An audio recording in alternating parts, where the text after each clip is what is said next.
Então, pessoal, vamos dar início aqui ao primeiro laboratório prático, né, do treinamento que a gente está fazendo, que basicamente vai consistir nessa primeira aula, nessa primeira demonstração, é a forma que a gente vai instalar no Windows algumas das ferramentas que a gente vai estar utilizando em todo o ambiente, né, todo o projeto que a gente vai fazer, nas aulas práticas, para que vocês possam acompanhar também.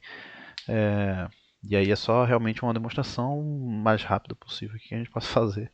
Então, basicamente, a gente vai entrar no Windows Store. A primeira opção, né, que é um dos cenários, na verdade, era a gente instalar o WSL.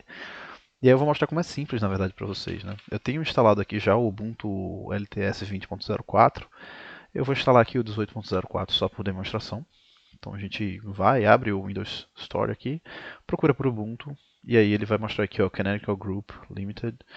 É, que ele vai falar, né? Ubuntu 18.04 no Windows vai permitir que você use o terminal do Ubuntu e rode um Ubuntu aí por baixo aí como um sistema para virtualização dentro do seu Windows. Então eu vou clicar em adquirir aqui. Ele vai fazer a instalação normal. E aí para adiantar eu vou mostrar como é que ele funciona, né? Ele vai adicionar aqui na sua área de trabalho um terminal quando você abrir esse terminal, você já vai ter acesso direto ao Ubuntu, né? Você vai ter um usuário que você vai definir, vai colocar algumas senhas, e aí você vai ter, de fato, um Ubuntu rodando dentro do seu computador, do seu Windows, né? Então, você pode observar que realmente os comandos são comandos de um Ubuntu mesmo. Você consegue fazer várias análises que você quiser fazer aqui dentro, rodar scripts, fazer toda a parte de versionamento, é, de variável de ambiente, né, utilizando aí esses environments todos, né. Então, é a forma mais simples que a gente tem para rodar todas as ferramentas que a gente precisa para o projeto, é a gente instalar exatamente o WSL no Windows, que aí isso vai permitir que a gente use tanto o Power BI quanto o Ubuntu aí, o Airflow. A gente consegue subir servidores e aí a gente consegue trabalhar em cima desses dados, né, todos que a gente vai estar fazendo. Então aí vai dar para acompanhar todas as disciplinas.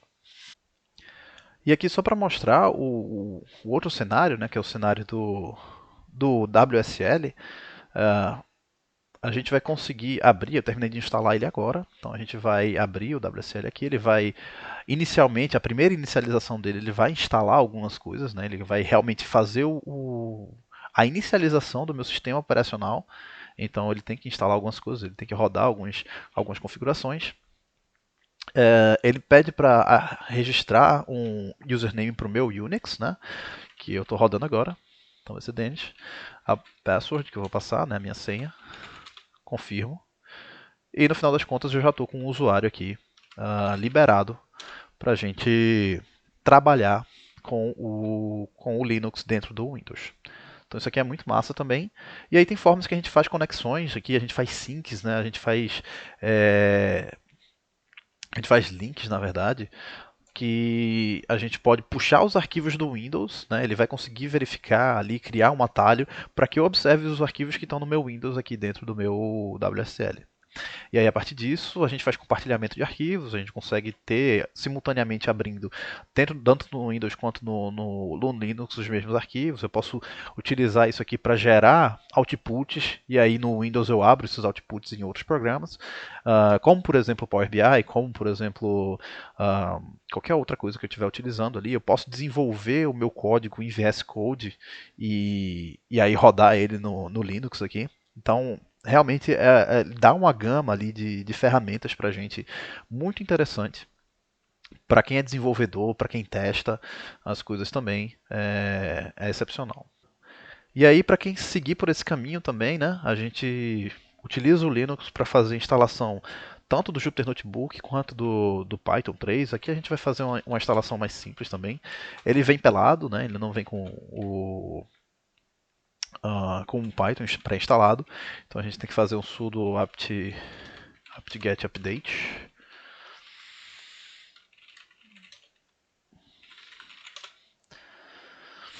Então ele vai fazer o primeiro update, né? Com todo o sistema Unix, ele veio da forma que ele foi distribuído. Obviamente tem muitos updates que já foram lançados depois que ele já foi distribuído lá na Microsoft Store, na Windows Store.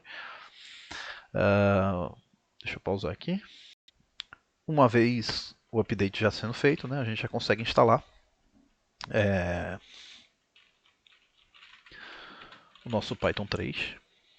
Que eu vou pedir para ele instalar o meu Python 3.8. E eu vou pedir para ele instalar também o Python 3 pip. Então, 200 MB de arquivo, coloco um Y aqui para aceitar. E aí ele vai instalar o que a gente precisa nesse momento. Pronto, agora que eu terminei de instalar o Python, né, eu já tenho disponível aqui o meu Python 3.8. E aí ele já está funcionando aqui.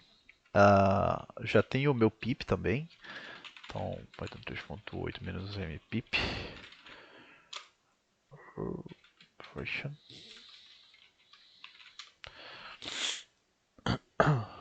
E aí ele está com o pip versão 9.1, que é bem antiga. Deixa eu fazer um update disso aqui. Então agora a gente vai fazer o update do meu pip, porque realmente está muito antigo, né? Então ele vai puxar ali, ele não vai conseguir encontrar todas as bibliotecas da gente. Então a gente vai passar um Python 3.8 "-m pip install "-upgrade pip".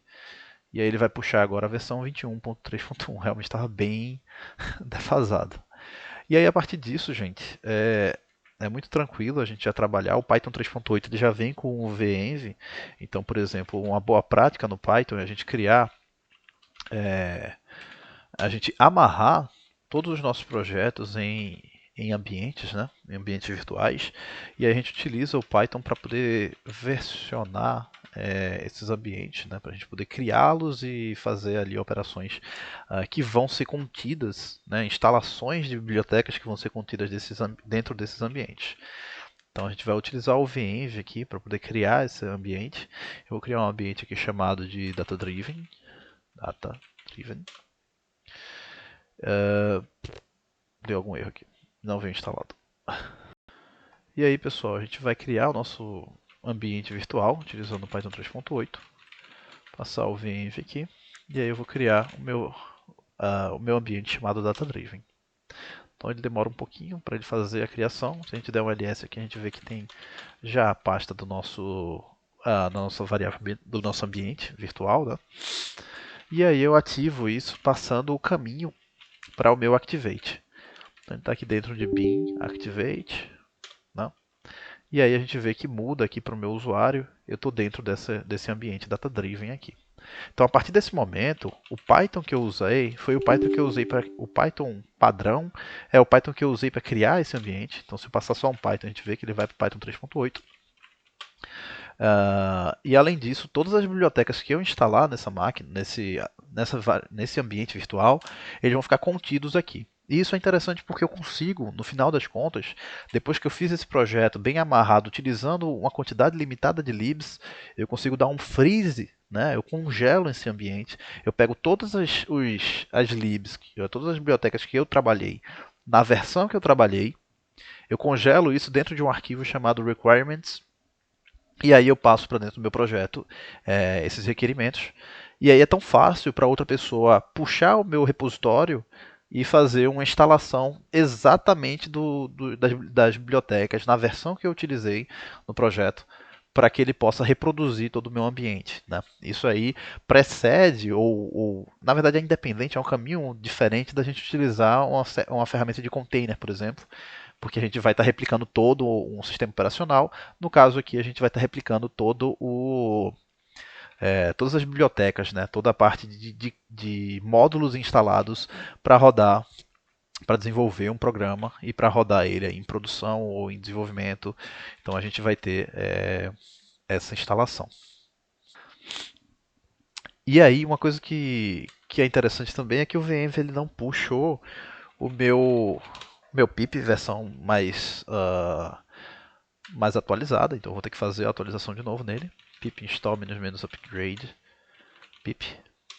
Aqui ele vai puxar a versão 21 de novo, né? Ele desinstala, instala de novo pip 21.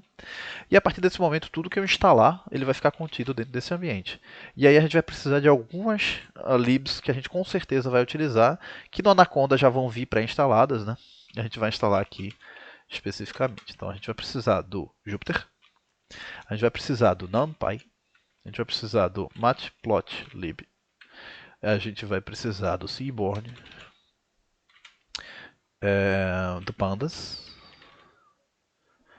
E eu acredito que por enquanto é isso, né? Módulo de. Opa, faltou um stall aqui. Eu acredito que no módulo de Machine Learning a gente vai. Não, certamente no módulo de Machine Learning a gente vai precisar de outros módulos, mas quando a gente for pro lado de lá, né? Quando a gente estiver naquela aula, aí a gente conversa um pouco mais sobre o que a gente vai utilizar e o porquê que a gente vai estar utilizando cada uma daquelas bibliotecas.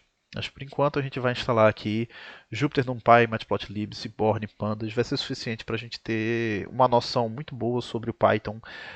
Até a parte de EDA lá, né, Exploratory Data Analysis, vai ser bem legal a gente ter todas essas bibliotecas. Então a gente já utiliza esse momento aqui para instalar. Novamente, eu acredito que o Anaconda já vem com todas elas pré-instaladas, talvez não o Seaborn, mas todas as outras, e caso não, basta dar um pip install que a gente também vai conseguir instalar essas outras bibliotecas que forem necessárias. À medida que a gente que for havendo a necessidade durante as aulas, a gente instala no momento de necessidade. E aí, pessoal, agora que a gente já tem a nossa aula definida aqui, já tem nossa estruturinha de pastas, a inicialização de um Jupyter Notebook ela é tão simples quanto a gente rodar o comando Jupyter Notebook. Só que aí, se eu partir disso aqui para o WSL, ele vai dar um erro, né, porque o meu WSL ele não está rodando, ele não tem uma máquina por trás dele. Não tem uma interface gráfica, ele não vai ter liberação para várias coisas. E aí o que eu preciso fazer é rodar o meu Jupyter Notebook com esse comando no browser, porque eu vou inicializar o notebook como um servidor, né? Eu vou subir o serviço do notebook, eu vou pegar uma senha, atribuir a ele uma porta, né? Passar a minha porta 8888, que é a porta padrão, mas eu gosto de abrir assim, definindo a porta. E aí eu copio esse código aqui, porque ele já vem com o meu token. E na hora que eu abro aqui no meu navegador, eu consigo entrar exatamente no meu notebook. Então, ele está rodando a partir da minha pasta aula 00. Então, se eu quiser algum arquivo fora dessa pasta, eu vou ter que fazer um caminhamento ali por dentro do código mesmo. Ou eu jogo arquivos aqui para dentro para deixar tudo organizadinho, né? Então, a melhor forma da gente trabalhar com Jupyter é assim, né? A gente cria o notebook já dentro da pasta que a gente vai separar ali para aquele projeto. A gente joga todos os arquivos que a gente for precisando utilizar aqui para dentro também, para deixar tudo organizado, porque no final das contas eu posso transformar essa pasta de projeto num Git, né, num repositório, e eu jogo isso para um repositório remoto, para poder desenvolver, para poder distribuir, compartilhar esses códigos. E aí o funcionamento é o mesmo do notebook que foi instalado ali pelo Anaconda. Né? Então a gente consegue abrir aqui o notebook, ele vai abrir rodando meu Python 3. Aqui a gente faz aquele versionamento do Python quando a gente cria o nosso ambiente virtual e a gente pode aqui setar quais são as nossas variáveis, a gente fazer os importes,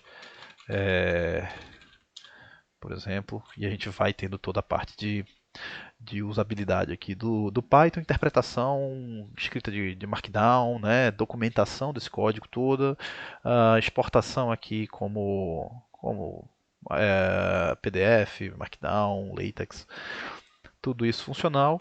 E aí é isso que a gente vai ter aí. Uma coisa que eu acho que não deixei claro quando eu falei anteriormente, né? Ele salva automaticamente os arquivos. Então eu posso simplesmente fechar aqui agora. Na verdade, ele salva quase automaticamente. Né? Ele tem esse saving checkpoint aqui, que é chamado uma vez a cada 1 minuto, se eu não me engano. E aí eu fecho. Eu posso fechar o meu kernel. E quando eu abrir novamente, ele vai ter. No caso, ele não tinha salvado, né? Ele não tinha passado o meu checkpoint ainda. Mas se eu passar aqui, depois de 5 minutos, eu acho que é 5 minutos mais ou menos, eu posso fazer o checkpoint. Posso criar um checkpoint, na verdade. E aí, depois eu reverto, né? No caso, ali eu tinha só revertido. E aqui, na hora que eu fechar isso aqui e abrir novamente, ele vai estar com minha variável já setada. Posso dar um print aqui. E aí, da mesma forma, eu salvo isso aqui, eu volto. Você vai ver que ele vai estar executado, interpretado. Só que ele não vai estar salvo em memória. Eu dei um dump na memória na hora que eu fechei esse arquivo. E se eu tentar printar o meu A de novo, numa célula, ele vai me dar erro. E aí eu tenho que realmente rodar novamente para que ele mostre o código correto. Então é aquilo que eu falei sobre executar o código, deixar ele todo documentado e passar para uma outra pessoa. E aí essa outra pessoa vai ver o output, mas ele não vai ter os códigos rodados na máquina dela. E aí ele vai ter que rodar o script todo para poder chegar nos mesmos resultados. Certo? Um segundo cenário, né, um cenário bem importante que a gente vai tocar também, provavelmente vai ser a escolha de vocês pelo fato da facilidade da gente trabalhar com ferramentas de dados em geral, é utilizar o Anaconda para fazer o versionamento, para fazer a instalação das nossas ferramentas. Né? O Anaconda ele é uma distribuição de Python e R, basicamente, são duas linguagens muito fortes para a comunidade científica. Né? Então, toda a parte de ciência de dados, os acadêmicos que utilizam essas linguagens e desenvolvem pacotes fortes aí de análise de dados e de computação é, paralisada e tudo mais, eles utilizam muito ferramentas que são distribuídas já empacotadas dentro desse Anaconda, que facilita muito a vida da gente. Então a gente entra aqui em anaconda.com, né, vai ter que ele vai falar, né, que é o Your Data Science Toolkit. Então você consegue, né, ele já fala aqui que é voltado para a ciência de dados, né? E a gente vê que as bibliotecas mais utilizadas, as mais famosas aí do Python, elas já vão estar aqui mostradas logo no início, né? Então a gente consegue aqui ver o PyTorch, o Jupyter, que a gente vai trabalhar também, várias outras ferramentas como Pandas, Matplotlib, tudo essa que a gente já trabalha bastante, Scikit-learn e TensorFlow. Então a gente consegue visualizar que eles realmente fazem uma organização dos dados, das ferramentas, na verdade, das bibliotecas, para que a gente possa trabalhar de forma mais simples. Então a gente vai baixar a versão 3.8 do Anacondas que vem com Python, a versão do Anaconda que vem com Python 3.8, e aí com isso a gente vai conseguir já de cara iniciar e já começar a criar os nossos ambientes. Então eu vou colocar aqui para baixar. Ele abriu na outra janelinha aqui. Deixa eu ver onde é que ele foi parar.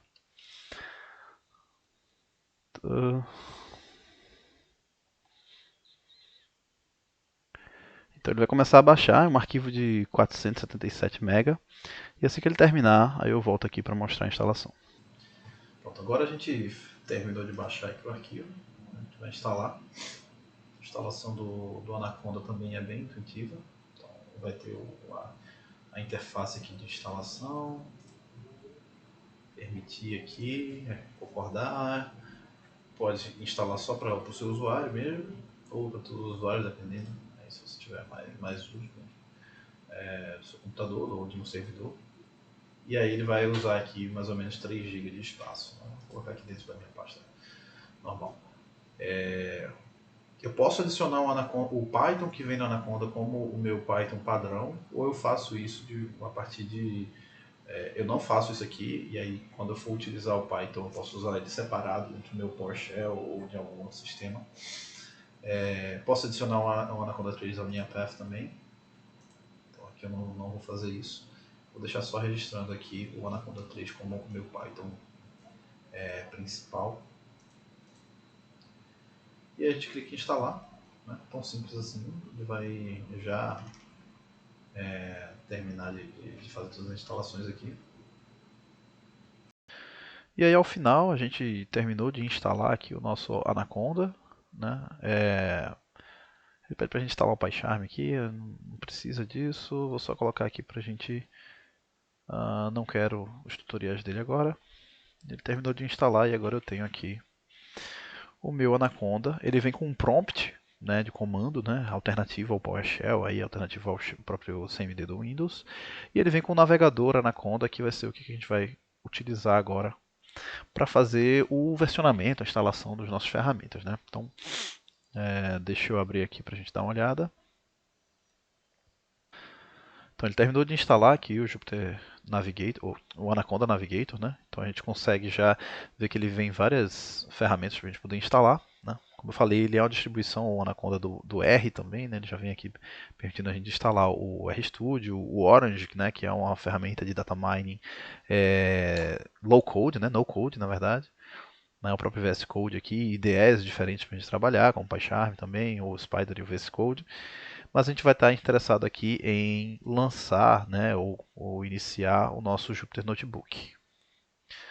Então, com isso aqui, a gente vai clicar em Launch, ele vai começar a carregar o notebook, já vem pré-instalado, né, então a gente não tem nenhum problema para abrir isso aqui. E o notebook ele abre como uma página web, né? Ele sobe um servidor e aí ele abre uma página web, por isso que ele está me pedindo aqui um navegador para abrir esse serviço, né? Então a gente vai abrir aqui rapidinho. A gente já vê que ele está aqui mostrando todos os meus arquivos de pastas, né? Ele abriu, acho que no meu root, eu acho que foi na minha pasta C, provavelmente, ou na minha pasta pessoal. Isso foi na minha pasta pessoal aqui, documentos e etc. E aqui, só para exemplo, né? Eu vou iniciar Vou colocar uma pastinha aqui, só para a gente ver. Nessa Untitled Folder aqui, vamos criar o nosso notebook em Python 3. E aí ele demora um pouquinho para carregar, abriu e já estou aqui com o meu notebook carregado. Falando bem rapidamente sobre o notebook, né? Ele é um sistema de interpretação de código e documentação ao mesmo tempo. Então ele é muito interessante porque a gente consegue criar aqui células que rodam códigos específicos dentro dela. A gente pode criar células de heading, células de CNB Convert e de Markdown também. Então, geralmente a gente coloca uma documentação aqui em Markdown. Então a gente fala, olá, esse é o meu primeiro notebook. E a gente tem aqui escrito já o que, é que a gente vai utilizar. Markdown é uma linguagem muito interessante, né? Uma forma de você escrever textos que você consegue adicionar ali hipertexto, né? Pedaços de HTML, você consegue carregar imagens, você consegue fazer vários tipos de adições aqui dentro desse texto, né, dessa célula, para deixar o seu notebook realmente bem documentado, bem ilustrado. E isso é importante para mais para frente para a organização, né? Você pode colocar prints, pode colocar contexto dentro de um notebook desses, e ele realmente fica um documento muito interessante de você acompanhar. Se você fizer bem feito, você consegue acompanhar o desenvolvimento desse documento aqui e aprender um conceito, ter uma aula escrita toda em notebook, né? Você pode publicar o seu notebook como parte de um artigo científico, por exemplo. E aí ele dá a opção de você também salvar isso aqui, né? Quando você clica em salvar, ele vai baixar esse arquivo.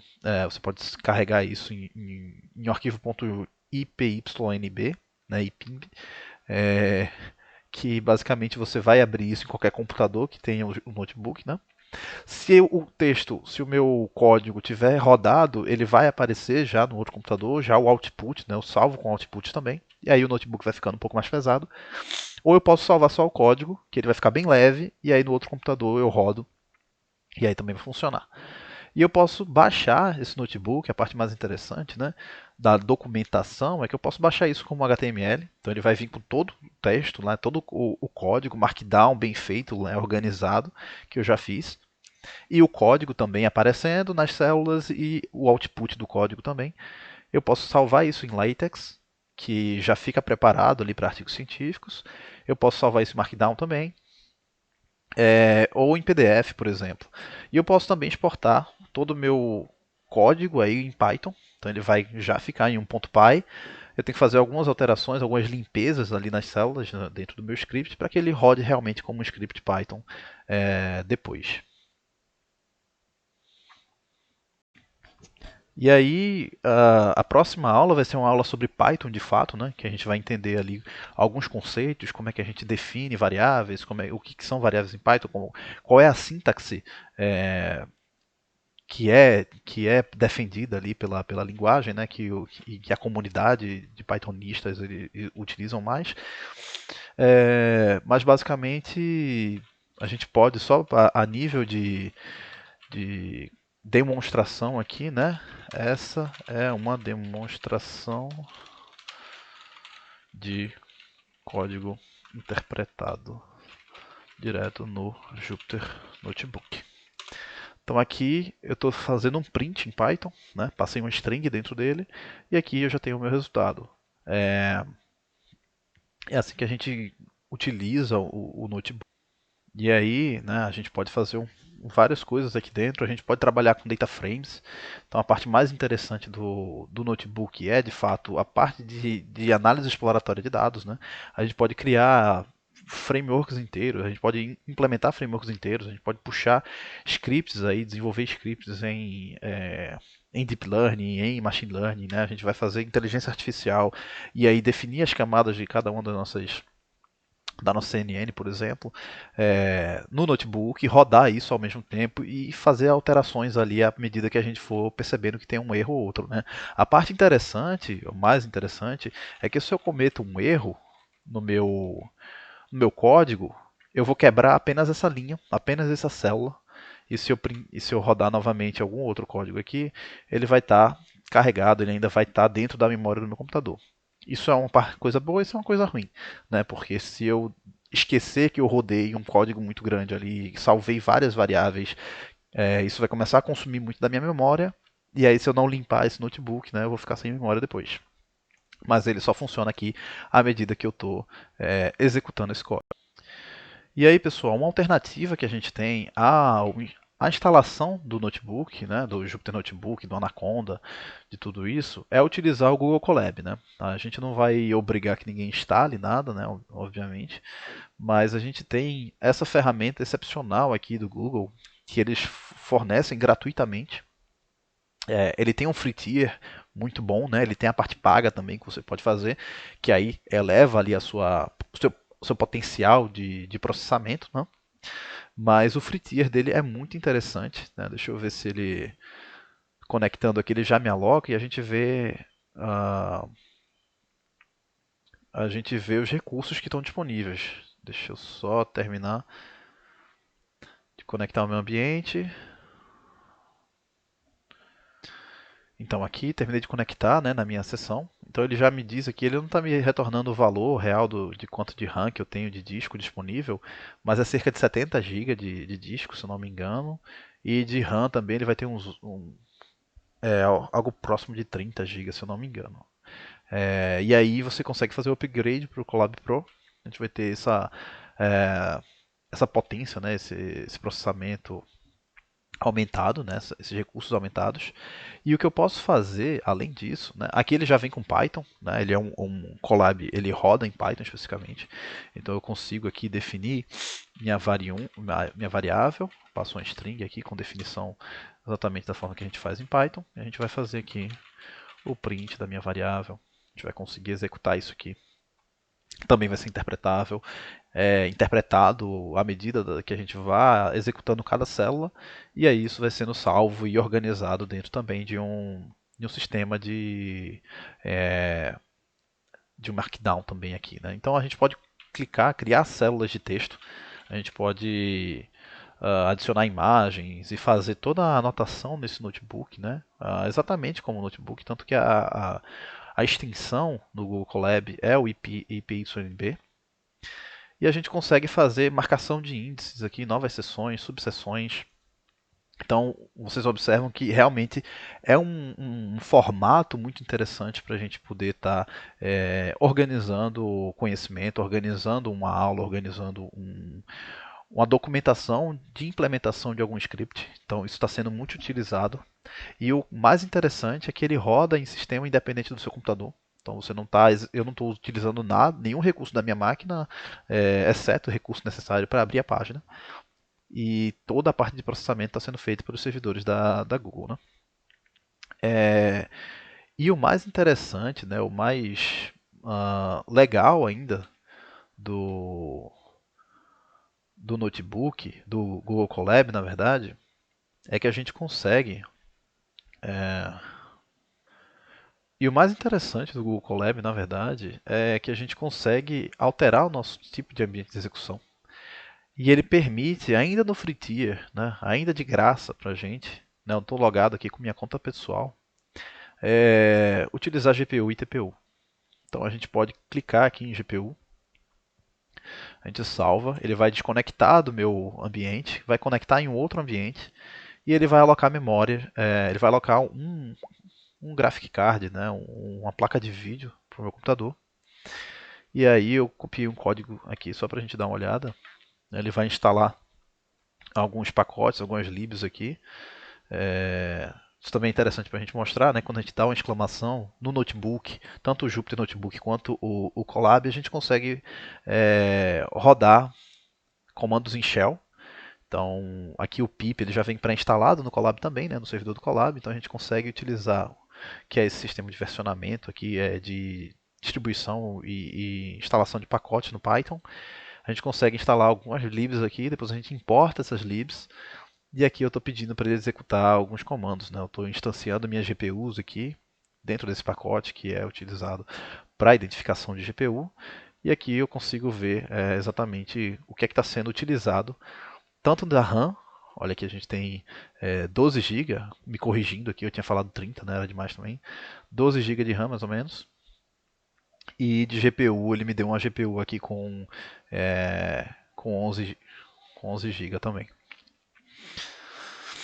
E aí eu não estou utilizando nada dela. Então a partir disso aqui eu consigo executar, por exemplo, o TensorFlow, consigo fazer o meu algoritmo de Machine Learning, Deep Learning, ser calculado utilizando ali calcular utilizando o GPU, que é muito mais rápido para fazer esse tipo de cálculo do que a própria memória RAM do computador. Então, tudo isso de graça e tudo isso fica documentado para eu compartilhar com outras pessoas que vão poder editar ao mesmo tempo e observar os outputs ao mesmo tempo também desse notebook. Então, realmente é uma ferramenta excepcional aí que o Google fornece para a gente. Então, pessoal, por um cenário por outro, né, instalando via WSL, instalando via Anaconda, ou instalando, fazendo instalação pura ali do Python também, né, só não vai ter, ou utilizando o Google Colab, são as formas que a gente vai ter de fazer essas práticas, fazer esses laboratórios, para que vocês coloquem a mão na massa e a gente consiga de fato ter ali a confirmação, né, o acompanhamento de vocês sobre o conhecimento que está sendo passado. Então, a ideia é a gente juntar a parte teórica com a parte prática, para que no final das contas a gente tenha aí os conhecimentos bem difundidos e que todo mundo que passe por esse curso tenha a capacidade aí de utilizar todo o sistema que a gente levantou. Né? Então, novamente, a importância do Python é pelo fato de que a gente está utilizando o Airflow. O Airflow ele é 100% Python. Scripts Python bem feitos, eles vão ser diferentes ali na hora da execução, em tempo de execução, tempo de processamento, para que funcione a automação ali dos nossos processos. Então é bem interessante que vocês tenham conhecimento em Python. A parte de análise de dados também, o pessoal de ciência de dados já está mais acostumado, né, a trabalhar com linguagem de alto nível dessa forma, porque você consegue fazer análises de forma mais simples. Além do SQL, além do que a gente já tem ali de ferramenta tradicional para trabalhar com os dados, né, com banco de dados, com a parte toda ali de relacionamento, de esquema estrela, para a gente poder montar as nossas visualizações, a gente tem também o Python, que também é utilizado lá no Power BI para a gente poder criar alguns. A gente consegue importar scripts em Python, executar a nível de Power BI. E aí a gente também tem esse interesse nessa parte. Né? No mais é isso. A gente se encontra na próxima aula.